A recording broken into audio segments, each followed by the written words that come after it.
I'm Rachel Kane, also known as Screamin' Rachel, and I just did the Chicago New Media Summit, which is now called Chicago Convergence. The whole thing is, with the idea of limiting promoters, you are limiting all media, because everything depends upon the freedom that being in these clubs affords us all to learn about the music, to learn about the culture.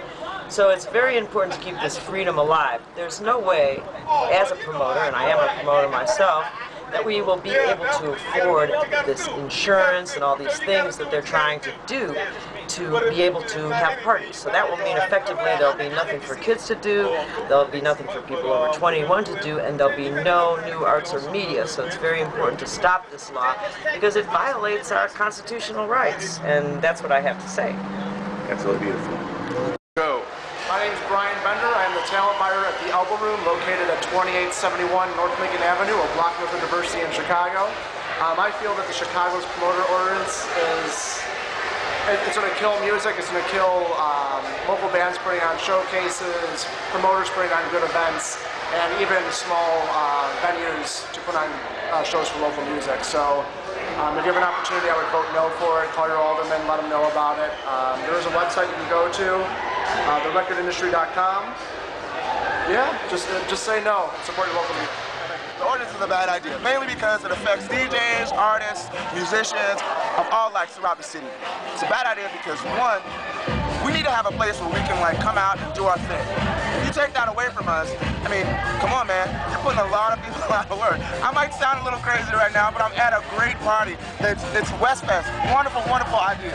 You know, if with this promoters ordinance in place, this type of stuff wouldn't be happening. So keep it going, man. Show up at the next City Hall meeting when this crap is on the table and vote against it. Much love. My name is Diz. The proposed ordinance is unconstitutional. It violates the First Amendment by regulating speech in the form of advertising over broadly. It violates due process by excluding ex-felons who have paid their debt to society and persons convicted of petty theft. Federal court cases require a rational relationship between regulation of entertainment and risks to public health and safety. There is no such relationship here. The First Amendment to the United States Constitution guarantees all of us freedom of expression.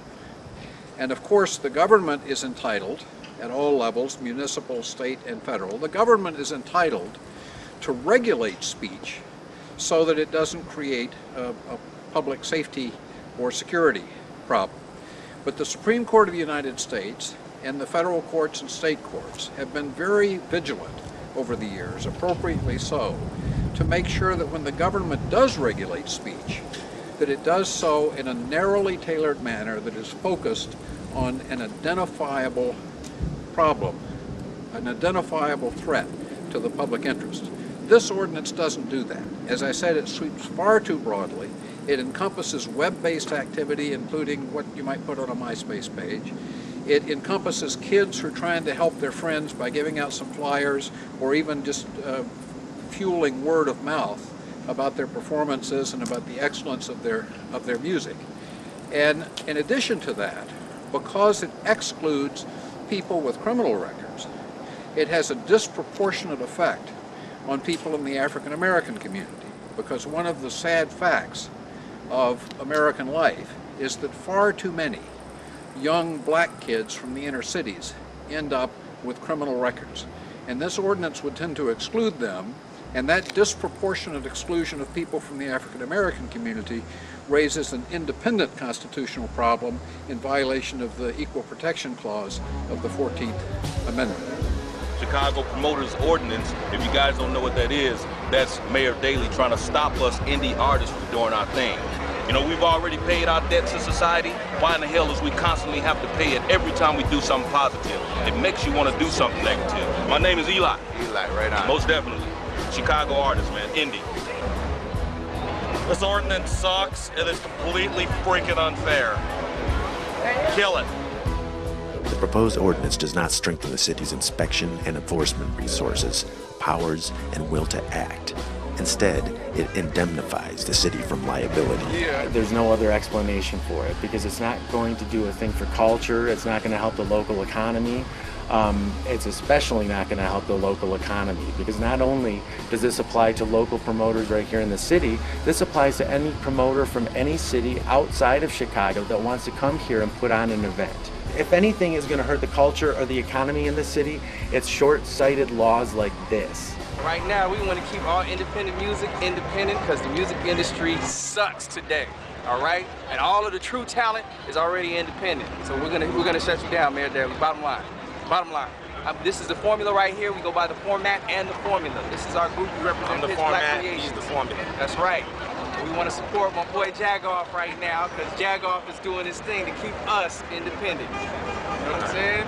We co-sign what he say. Peace and love. We appreciate that. PPC, baby. Hi, my name is Hannah Rosner. I ran a venue called the Guest House, and my best friend, also my drummer, ran the Shit Space. We're an independent venue that had shows with 50 kids maximum, and we think the Chicago Promoters Ordinance is bullshit. I'm allowed to say that. They just want to shut down independent music promoters. We don't even make any money off the tour. We give it all to the bands. So it sucks, and hopefully you guys will do something about it, and we won't have this ordinance as a problem anymore. Say whatever you want to say, honey. I've been in the music industry in many different ways, I don't know, like 20 years. And I think what the city of Chicago is trying to do with this promoters ordinance is total bull ass. But that's wrong. It's total BS. It's so wrong. It's going to kill the music scene, whether it's the venues or the independent promoters, all of the bands who are trying to make a living. Please, please, nix the promoters ordinance. The proposed ordinance does not fit the realities of how some of Chicago's best music is made and promoted. The 2007 Chicago Music City Report, prepared by a group at the University of Chicago, concluded that music in the city generates a payroll in excess of $1 billion annually and fuels the overall economy.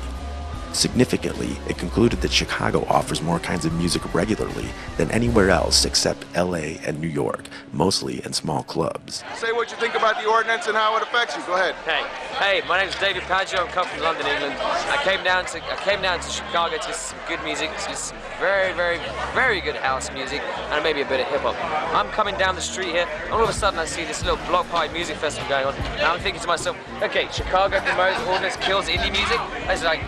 I love indie music, I love house music, and then I finally understood the cause that you guys are doing here, and I promise you, you guys need to promote that worldwide, man.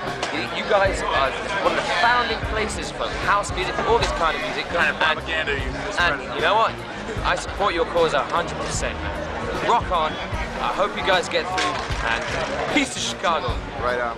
Most of the small clubs are operated informally and present bands and other performers that operate on a financial shoestring, rarely earning more than a few $100s for a performance and rarely netting more than a few $1,000s per year for their music. These bands and performers and the venues in which they perform scramble to attract an audience, relying on the band's circle of friends and an occasional part-time amateur street team to distribute flyers and generate word of mouth.